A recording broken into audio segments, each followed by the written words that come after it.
바다의 고기와 공중의 새와 육축과 온 땅과 땅에 기는 모든 것을 다스리게 하자 하시고, 하나님이 자기 형상 곧 하나님의 형상대로 사람을 창조하시되 남자와 여자를 창조하시고, 하나님이 그들에게 복을 주시며 그들에게 이르시되 생육하고 번성하여 땅에 충만하라.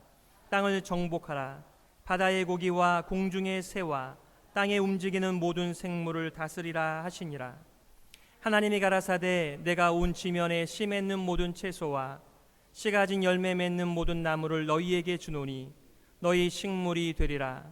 또 땅의 모든 짐승과 공중의 모든 새와 생명이 있어 땅에 기는 모든 것에게는 내가 모든 푸른 풀을 식물로 주노라 하시니 그대로 되니라. 하나님이 그 지으신 모든 것을 보시니 보시기에 심히 좋았더라. 저녁이 되며 아침이 되니 이는 여섯째 날이니라. 아멘. 천지창조라는 제목 가지고 말씀 증거하겠습니다. 우리가 오늘부터 2016년도부터 E100이라고 하는 프로그램을 통해서 개인적으로 소그룹으로 또 아니면 또 가정을 통해서 하나님의 말씀을 읽는 좋은 동기부여를 하고 있는 가운데 있습니다.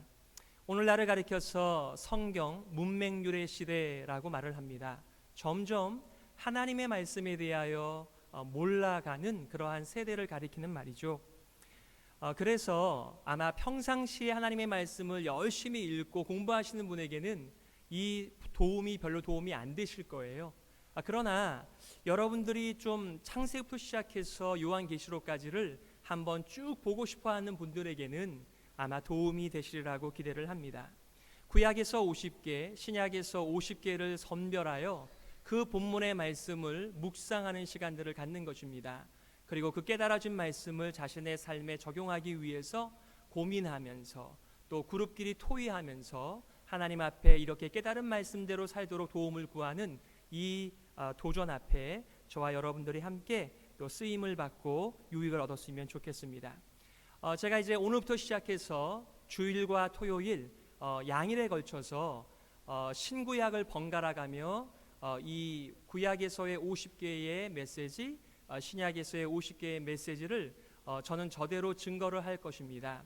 아마 열의가 있으신 분들께서는 1년에 이 정도 가지고 만족을 못한다 하시는 분들께서는 아마 1년에 5번, 10번, 20번도 읽으시는 분들이 계실 거예요.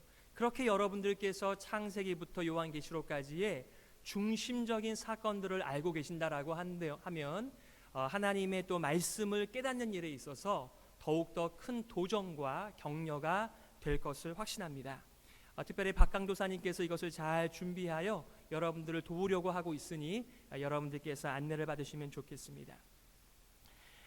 원래 이번 주에는 창세기 1장과 2장의 본문을 가지고 여러분들께서 묵상하는 주간이에요. 그런데 제가 30분 설교하면서 이 본문을 다 사용하기에는 너무 분량이 많습니다. 그래서 제가 오늘 본문의 말씀을 선별하여 26절부터 31절까지를 여러분들과 함께 나누게 된 것입니다.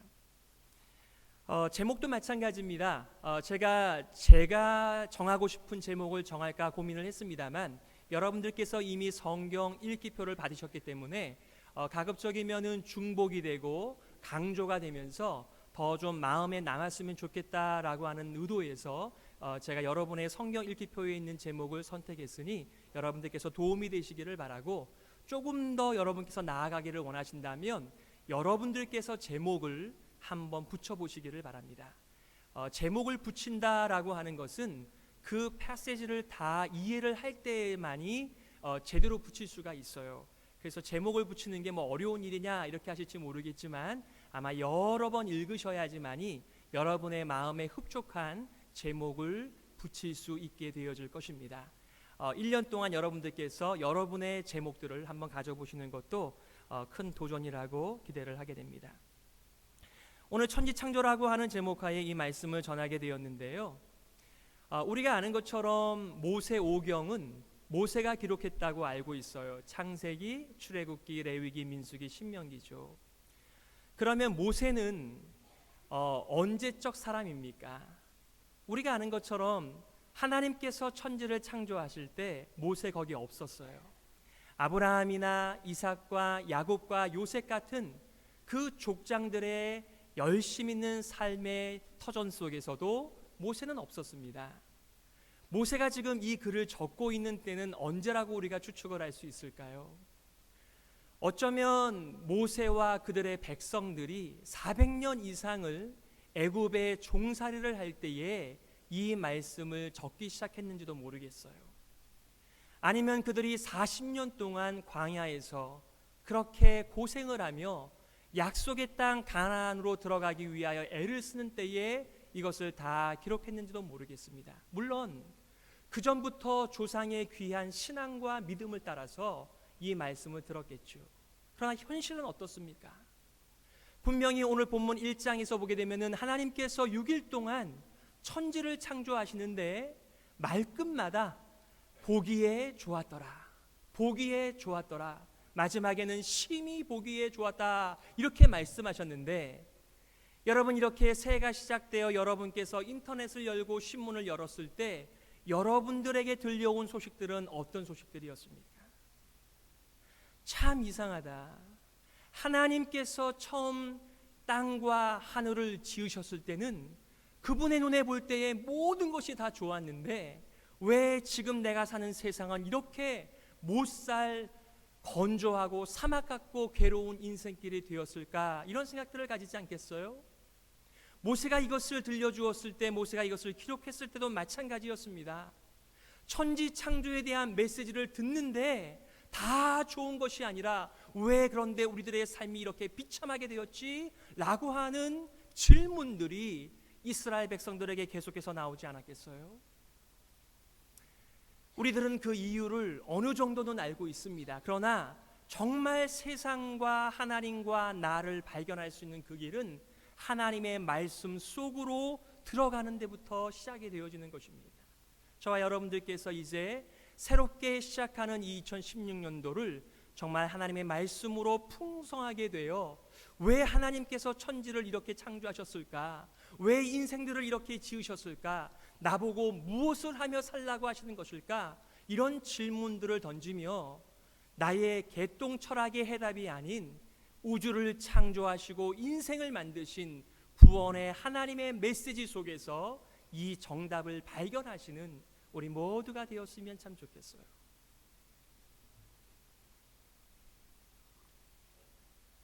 태초에 하나님이 천지를 창조하셨다 그랬어요. 하나님께서 하늘과 땅만 지으신 것이 아닙니다. 이것은 전형적인 온 우주 만물을 표현할 때 이스라엘 사람들은 천지라는 말을 쓰는 것입니다. 하나님이 만물의 창조자가 되신다라고 선포하고 있는 것입니다. 그리고 간략하게 천지가 어떻게 창조가 되었는지를 보여주고 계십니다. 여러분들 성경을 잘 알고 계십니까? 여러분께서 하나님의 6일 동안의 그 창조의 과정을 헷갈리지 않고 그렇게 말씀하실 수가 있나요? 저도 이 말씀을 예전부터 알았지만 누가 이렇게 첫째 날부터 여섯째 날까지를 말해보라 그러면 별반 자신이 없습니다. 복습을 해야 돼요. 하지만 여러분들께서 이 캐러고리를 가지고 계시면 좀 더 기억하기가 쉬울 것 같습니다. 첫째 날부터 셋째 날까지는 하나님께서 어떻게 보면 공간을 창조하시는 거예요. 그리고 넷째 날, 다섯째 날, 여섯째 날에는 그 비어있는 공간에다가 창조물, 피조물들을 채워 넣으시는 일들을 하시는 것입니다. 자, 첫째 날 하나님께서 무엇을 만드셨어요?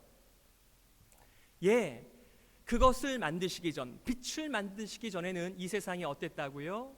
공허하고 혼돈 가운데 있었다. 케이오스라 그랬어요. 무질서의 세계고요, 텅 비어 있었는데 하나님께서 첫째 날에 빛을 만드셨습니다. 질서가 잡히는 것입니다. 두 번째는 하늘과 바다를 만드셨어요. 셋째 날에는 땅이 드러나고 땅에 이런 그 풀과 수목들이 생기기 시작했습니다. 이렇게 커다란 공간이 생겼는데 넷째 날부터는 거기에 채우시는 창조 역사가 있습니다. 넷째 날에는 해와 달과 별들을 통하여서 이 땅의 질서를 잡으시고요, 다섯째 날에는 하늘과 바다에 새와 물고기들을 넣으십니다. 여섯째 날에는 땅에다가 모든 육축들 그리고 그 창조의 클라이막스가 되는 인간을 만드셨다. 이것이 하나님의 여섯째 날의 그 창조의 내용입니다. 그리고 일곱째 날에 쉬셨어요.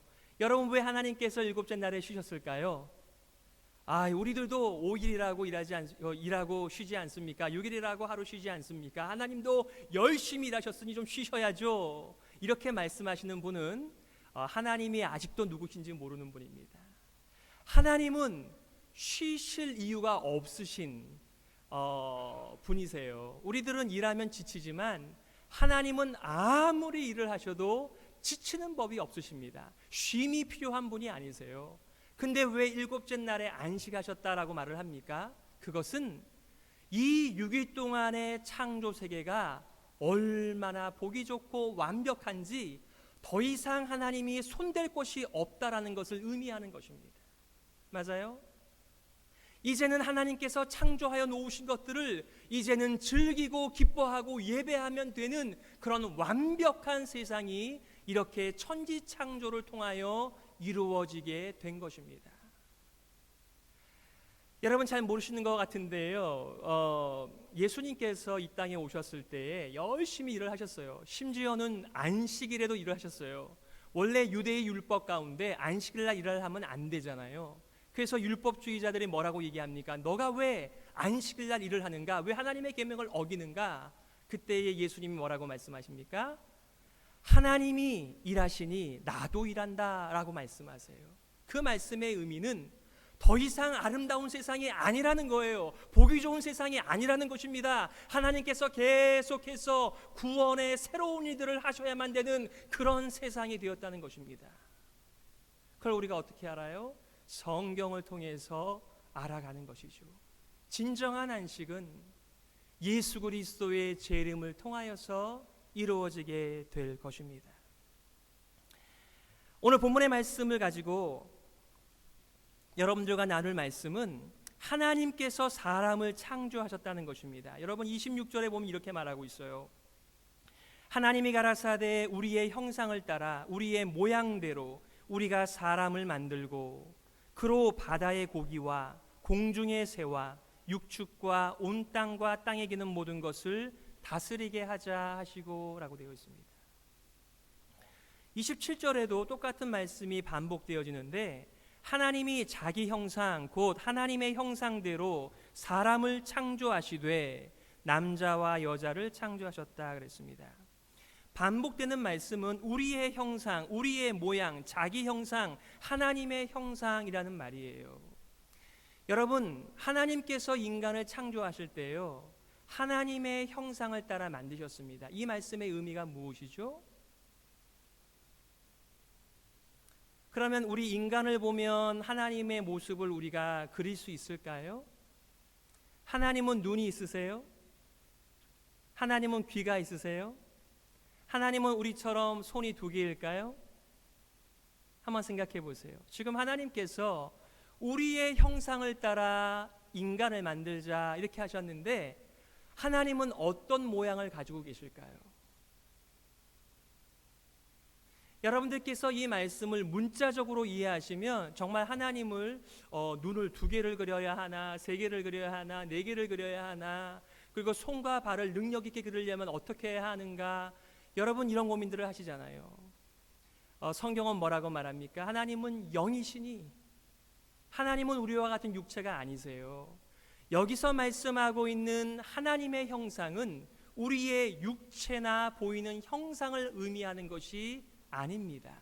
그러면 하나님께서 인간을 창조하실 때에 우리의 형상, 자기의 형상, 하나님의 형상이라고 말한 그 말씀의 의미는 무엇일까요? 그것은 26절에 나와 있는 것처럼 우리의 형상을 만들어서 모든 만물을 다스리게 하자라는 말에 키가 있습니다. 무슨 얘기예요? 우리의 형상에 담겨져 있는 것은 하나님의 생명, 하나님의 지혜, 하나님의 능력, 하나님의 사랑, 이 모든 것을 가리키는 것입니다. 여러분 고대에서는요, 자신의 신의 형상을 왕과 동의어로 사용을 했습니다. 예를 들어서 아세라를 섬깁니까 신으로? 그러면은 그 왕을 가리킬 때 아세라의 형상이다 이렇게 얘기했어요. 만약에 바알을 섬깁니까? 만약에 벨을 섬깁니까? 그러면 그 왕을 가리켜서 벨의 형상이다 혹은 바알의 형상이다 이런 표현을 썼습니다. 무슨 얘기예요? 하나님이 눈에 보이시지 않지만 눈에 보이는 그 하나님의 역할을 감당하는 자가 왕으로서 그런 권력을 행사하고 통치를 행하였다는 것입니다. 오늘 본문에서도 그 얘기를 하는 것입니다. 인간을 창조하시는 목적은 하나님께서 만드신 만물을 다스리는 존재를 만드시는데 무엇을 가지고 다스립니까? 하나님의 지혜, 하나님의 능력, 하나님의 사랑, 하나님의 생각과 아이디어를 가지고 다스리는 통치자, 왕을 가리키는 거예요. 그래서 아담을 우리는 왕이라고 부르는 것입니다.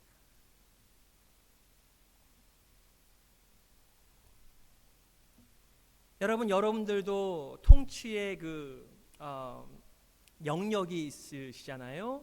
가정을 이루신다면 그 가정이 여러분의 영역이 되시겠고, 직장에 나가시면 여러분의 디파트먼트가 여러분의 영역이 되시겠고, 또 사업장을 운영하시는 분들께서는 전체 사업을 해야 하는 그런 영역이 있습니다. 그런데 아마 여러분들도 느끼실 거예요. 아빠로서, 엄마로서, 또 할아버지로서, 할머니로서, 또 사장으로서 여러 가지 역할을 감당할 때 내가 참 지식이 부족하다, 지혜가 부족하다, 사랑이 부족하다, 능력이 부족하다 이런 생각들을 많이 하실 거예요.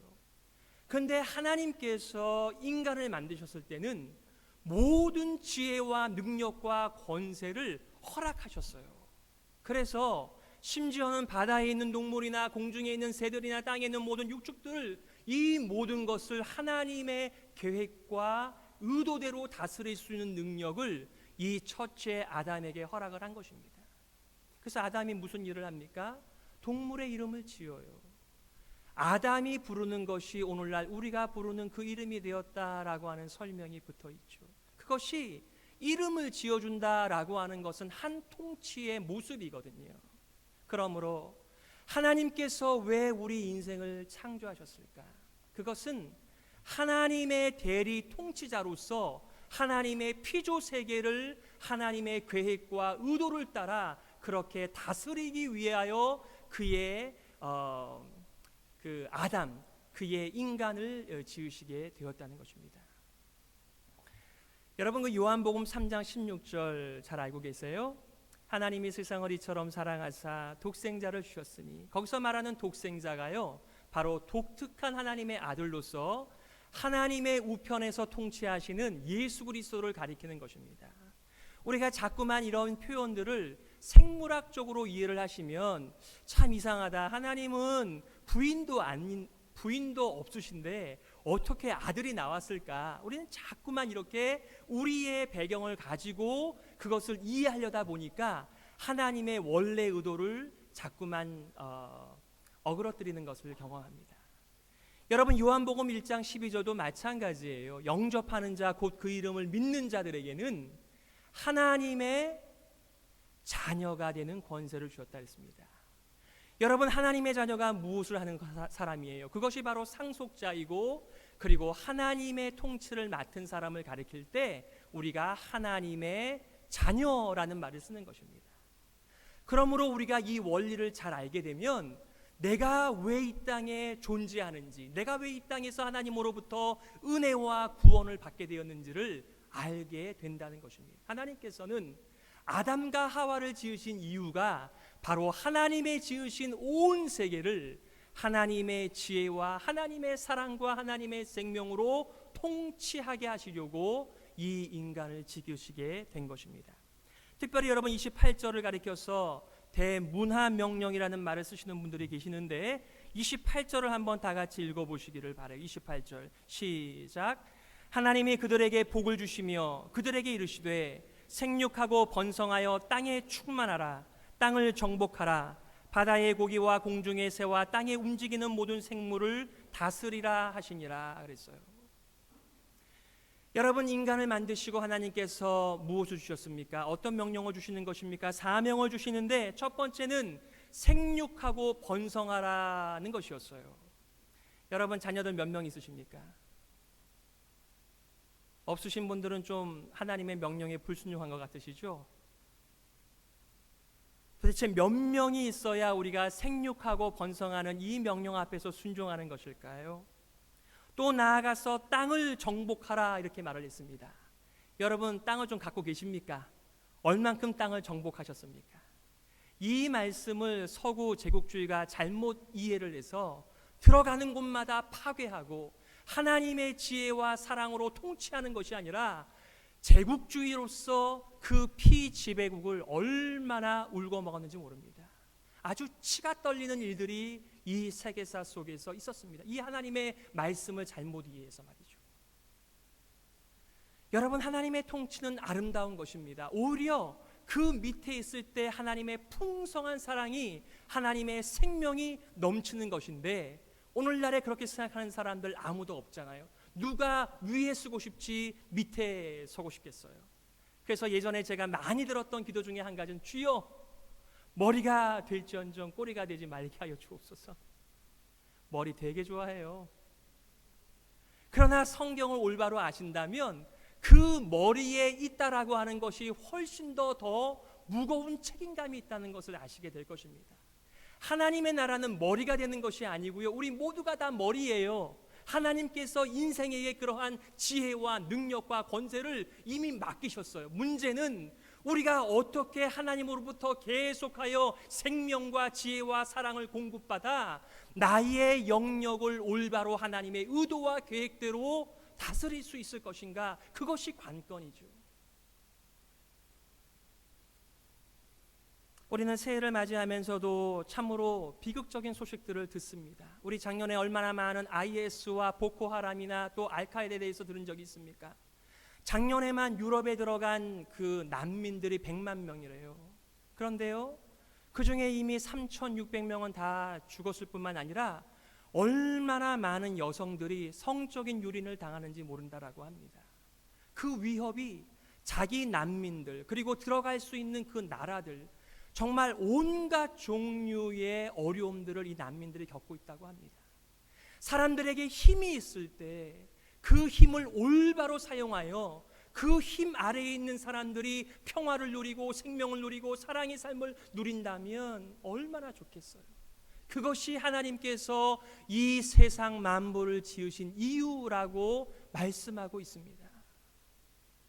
여러분, 예수님께서 이 땅에 오셨을 때 친히 제자들의 발을 씻겨주면서 뭐라고 말씀하세요? 내가 선생된 자로서 너희에게 이렇게 행하였으니 너희도 이렇게 하라라고 말씀하셨어요. 제자들이 자리다툼을 하면서 마음이 괴로울 때에 이 세상의 나라와 하나님의 나라는 다르다라고 말씀하시며 하나님의 나라는 섬기는 자가 가장 큰 자다라고 말씀하셨어요. 여러분, 세상의 원리를 교회 안으로 가지고 오시지 마십시오.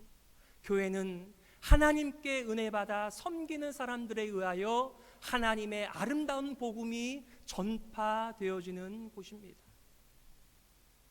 여러분, 정말 하나님께서 여러분에게 힘 주시기를 원해요. 힘을 주시는 것이 관건이 아니고요, 그 힘을 어떻게, 왜, 무엇을 위하여 사용할 것인가, 이것이 중요한 우리들의 질문이죠. 세 번째 명령은 무엇입니까? 모든 생물을 다스리라 이렇게 말하였습니다. 그런데 많은 사람들이 이것을 침략하고 짓밟고 이런 것으로 이해를 했기 때문에 모든 사람들이 내가 힘을 가져야 짓밟히지 않는다라는 이 세상의 논리가 교회 안에도 들어오게 된 것입니다. 비극이죠. 하나님께서는 첫째 날, 둘째 날, 셋째 날, 여섯째 날까지 모든 무질서와 공허한 것을 채우시며 질서 잡으시며 그 대권을 인생에게 맡기시려고 그들에게 생명과 지혜와 능력과 사랑을 공급하시는데 사람들은 이것을 거절하고 자기의 힘을 자기를 위하여 사용하는 저급한 인간으로 타락하게 되었다는 것입니다. 여러분의 아버지가 마음에 드세요? 여러분의 어머니가 마음에 드세요? 여러분의 사장님이 마음에 드세요? 소위 말하면 힘을 가지고 있는 분들이 정말 하나님의 생명과 하나님의 능력과 하나님의 지혜를 가지고 그들을 잘 다스리고 있다면 그 가족들은 기쁠 것입니다. 그러나 힘이 있는 사람이 그 힘을 하나님의 계획과 의도대로 사용하지 못할 때 그곳은 지옥이 되죠. 바로 그것이 하나님께서 오늘도 일하실 이유가 되는 것입니다. 그리고 그 사명을 바로 교회에게 주신 것이지요. 하나님께서는 첫째 날부터 마지막까지 계속해서 보기에 좋았다, 보기에 좋았다, 보기에 좋았다. 그런데 우리가 만나는 세상은 정말 보기 흉하고 흉측하고 더럽고 추하고 괴로운 인생인 것을 우리가 잘 알죠. 31절에는 하나님의 감탄의 극치를 이룹니다. 우리 인생을 지으시고 이렇게 말합니다. 하나님께서 그 지으신 모든 것을 보시니 보시기에 심히 매우 좋았더라. 저녁이 되며 아침이 되니 이는 여섯째 날이니라. 여러분, 어떻게 하면 이 세상이 좀 더 좋아질 수 있을까요? 어떻게 하면 들려오는 소식들이 좀 더 좋은 소식일 수 있을까요?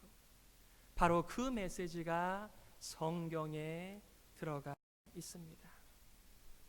하나님은 만물의 창조자이십니다. 이것이 가장 큰 질서예요. 여러분, 처음 예수님을 아시게 되었을 때, 여러분께서 그리스도인이 되었을 때 어떠한 일이 벌어졌죠? 예수 그리스도가 나의 구세주이십니다. 예수 그리스도가 나의 주님이십니다. 이 고백을 하지 않고 교회에 들어오신 분은 아무도 없으실 거예요. 그동안 어떤 인생을 살았습니까? 이 세상의 잘못된 힘의 권력 앞에서 짓밟히면서 마치 정글의 법칙 속에서 우리는 늘상 어려운 가운데 살았습니다. 죄와 죽음의 증상들이죠. 어디를 가도 올바른 통치를 만나고 싶어하는 사람들은 수두룩하게 깔려 있는데 그러한 리더십을 발휘하는 사람을 찾기가 너무나 어려운 세상 속에서 우리의 유일한 주님이 되어주시는 예수님을 만난 거 아니에요? 우리는 그분을 뭐라고 부릅니까? 주님, my Lord라고 부릅니다. 그동안 우리가 인생을 나 스스로 주인이 되어 살아왔습니다. 하나님을 떠난 아담이 자기가 스스로 왕이 되어 하나님처럼 이 세상을 마음껏 통치할 때 그 결과는 세상에 죽음만이 가득한 세상이었어요. 우리도 나의 삶을 돌이켜보면서 하나님 없이 내 인생을 살아보았는데 내가 만드는 것마다 다 고장이 나고 내가 손대는 것마다 다 어려워지는 모습을 보면서 우리가 예수님을 만난 거 아니겠어요? 주여, 주께서 저를 다스려 주시고 주께서 이 교회를 다스려 주시고 주께서 이 세상을 다스려 주시고 주께서 이 가정을 맡아주시기를 바랍니다. 저의 가진 지혜를 가지고는, 저의 지식을 가지고는, 저의 능력을 가지고는 감당이 되지 않습니다. 이 고백이 우리의 첫 출발 아니었습니까? 여러분, 세상의 가장 큰 질서는 하나님이 창조주가 되신다는 것을 인정하는 것입니다. 하나님께서 창조주가 되심을 인정하는 것은 무엇을 의미하는 거예요? 동시에 나는 하나님으로부터 지음을 받은 피조물입니다. 그것을 인정하는 것입니다. 우리에게는 능력과 지혜와 사랑이 아무것도 없습니다. 하나님께서 공급해 주셔야지만이 제가 흉내라도 낼 수가 있습니다. 바로 그것이 하나님을 창조주로 인정하는 창조주에 대한 믿음이죠. 이것이 가장 큰 질서예요. 그런데 왜 세상이 이렇게 어두워지고 죽음의 증상으로 가득해졌나요? 사람이 자꾸만 신이 되려고 하니까, 더 힘을 가지고 자기를 위하여 사니까 이렇게 풍성한 나라에도 불구하고 굶어 죽는 사람들이 계속해서 있는 거예요. 부의 재분배만 올바로 되어줘도 이런 일은 벌어지지 않을 것입니다. 하나님께서는 우리들에게 풍성하게 주시는데, 우리에게 힘을 주시는데 그것을 하나님의 계획과 의도대로 사용하지 않으니까 계속해서 세상은 어려운 인생길이 되어져 가는 것이죠. 하나님은 우주 만물을 창조하시고 인간을 자기 형상대로 창조하셨습니다. 그 이유가 뭐라고요? 하나님의 세상을 하나님의 생각과 의도대로 통치하라고 사람을 만드셨다는 것입니다. 그러므로 여러분들, 어떻게 우리가 살아야 될까요? 하나님의 계획과 생각대로 세상을 다스리기 위해서는 우리가 무엇을 해야만 됩니까? 2016년도 새해를 시작하면서 우리가 하나님의 말씀을 가지고 출발하려고 하는 이유가 여기에 있습니다. 하나님이 창조주시고 우리는 피조물이다라고 하는 것 속에는 하나님, 나는 지혜가 부족하고 능력이 부족하고 힘이 부족하고 사랑이 부족하니 하나님께서 우리를 다스려 주셔서 하나님의 능력으로 살게 하여 주옵소서, 이 고백이 담겨져 있는 것입니다. 그러므로 여러분, 다른 것을 다스리시기 전에 여러분의 마음을 다스리시는데 하나님을 먼저 만나십시오. 하나님은 지혜의 근본이 되실 뿐만 아니라 사랑의 원천이 되실 뿐만 아니라 생명의 근원이 되시기에 우리가 하나님께 먼저 가서 그 찬란한 영광과 빛으로 힘입어서 우리가 그것을 가지고 하나님이 주신 나의 영역을 다스리며 살아가는 것이죠. 여러분, 하나님께서 우리들에게 은혜를 주실 때에 하나님과의 관계를 회복하시고, 하나님께서 은혜를 주실 때에 하나님과의 관계를 유지하시고, 하나님께서 우리에게 은혜를 주실 때에 하나님의 은혜 속에서 점점점 자라가시는 여러분의 삶이 되기를 간절히 소망합니다. 여러분, 왜 우리가 경건의 시간을 하는 줄 아십니까? 왜 우리가 새벽 기도를 하시는 줄 아십니까? 우리가 하나님 앞에 질문하는 거예요. 하나님, 오늘을 저에게 선물로 주셨습니까? 제가 어떻게 살아야 하나님의 계획대로 세상을 다스릴 수 있을까요? 하나님의 지혜를 공급해 주세요. 하나님의 사랑을 공급해 주세요. 하나님의 능력을 채워 주세요. 그래서 제 눈이 열리고 제 귀가 열려져서 하나님의 계획하신 그 보기 좋았던 세상을 회복하는 일에 우리가 쓰임 받기를 원합니다. 그거 하려고 새벽 기도하는 거고요, 그거 하려고 경건의 시간을 갖는 거예요. 우리 1대1 할 때도 제일 먼저 하는 게 뭐예요? 중심 되신 그리스도, Christ the center. 누가 우리의 중심에 계시는가? 누가 우리를 다스리고 있는가? 이 세상이 나를 다스리는가? 나의 더럽고 추한 이 자아가 나를 다스리고 있는가? 아닙니다. 주 예수께서 나를 다스려 주옵소서. 이것이 경건의 시간이죠. 두 번째는요, 여러분에게 맡겨진 세상을 다스리십시오. 다스린다는 말씀이 뭐라고요? 아까 1장 28절 문화명령으로 주신 번성하라, 정복하라, 다스리라, 이 말씀을 하나로 다스리라, 이 표현으로 바꾸어 말할 수 있겠죠. 여러분, 이것을 마태복음 28장 19절 20절에서는 이렇게 말합니다. 그러므로 너희는 가서 모든 족속으로 제자를 삼아 아버지와 아들과 성령의 이름으로 세례를 주고 내가 너희에게 분부한 모든 것을 가르쳐 지키게 하라. 볼지어다 내가 세상 끝날까지 너희와 항상 함께 있으리라. 아멘이죠. 여러분, 하나님께 하나님 저와 함께 해주세요 라고 기도할 필요 없어요. 왜냐하면 하나님께서 약속해 주신 것이 내가 너희와 항상 함께 있으리라고 이미 약속을 해주셨어요. 이 약속이 누구에게 발휘가 되는 것입니까? 하나님의 이 정복하라고 하신, 다스리라고 하는, 번성하라는 말씀 앞에 순종하는 사람들이 누리는 축복이죠. 어떤 분들은 목사님, 제가 아이를 갖고 싶지만 아이를 못 갖고 있는데 뭐 염장을 지르십니까? 아닙니다, 여러분들. 문자적으로 이해하면 우리가 아이들을 많이 낳는 것이 이 말씀에 순종하는 것처럼 보이지만 이 말씀의 진짜 의미가 무엇입니까? 물론 1차적으로는 아이를 많이 낳는 것입니다. 여러분, 많이 낳으십시오, 주시는 대로. 그러나 어떤 경우에는 아이를 낳고 싶어도 낳지 못하는 경우가 있습니다. 여러분께서 아마 인터넷에 검색을 하시면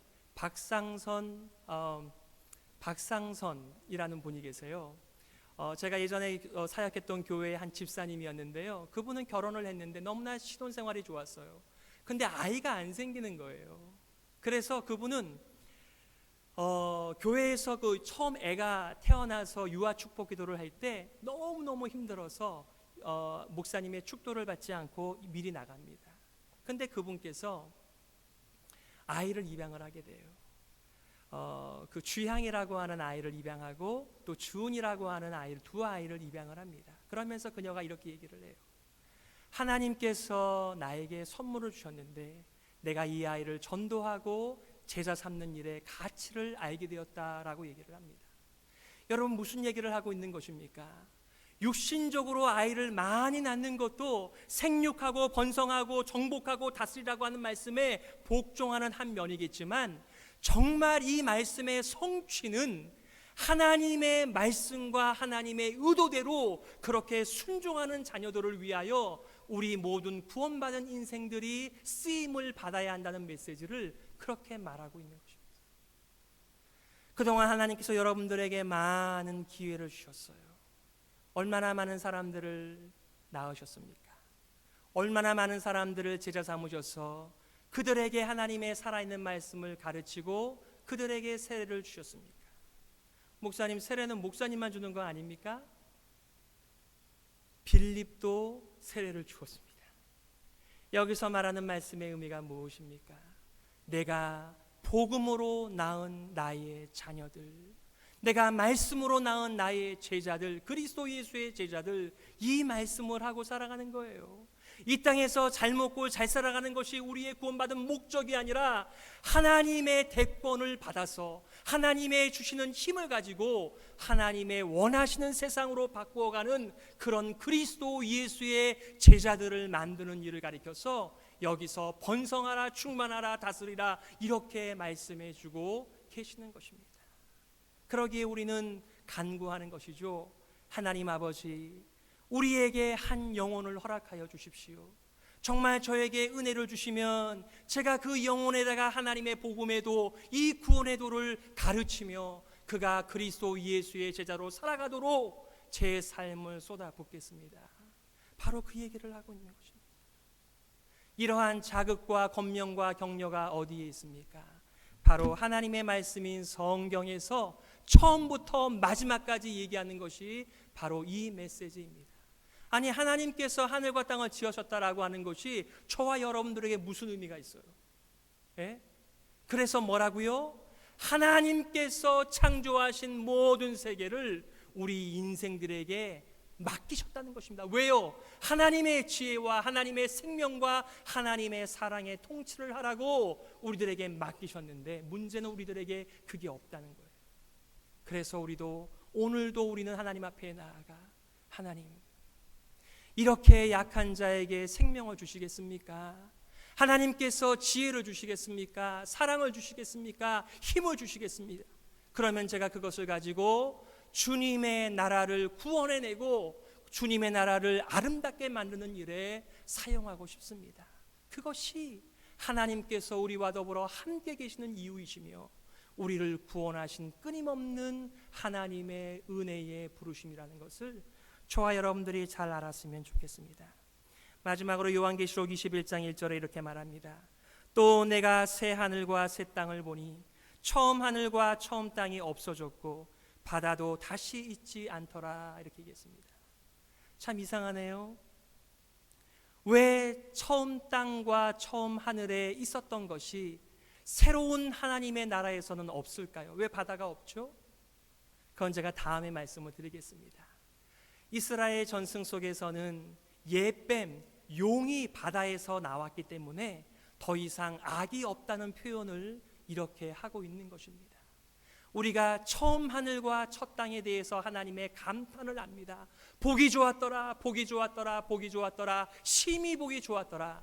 그러나 정말 더 좋은 새 하늘과 새 땅이 온다는 것을 우리 교회에게 믿음으로 맡겨주신 것입니다.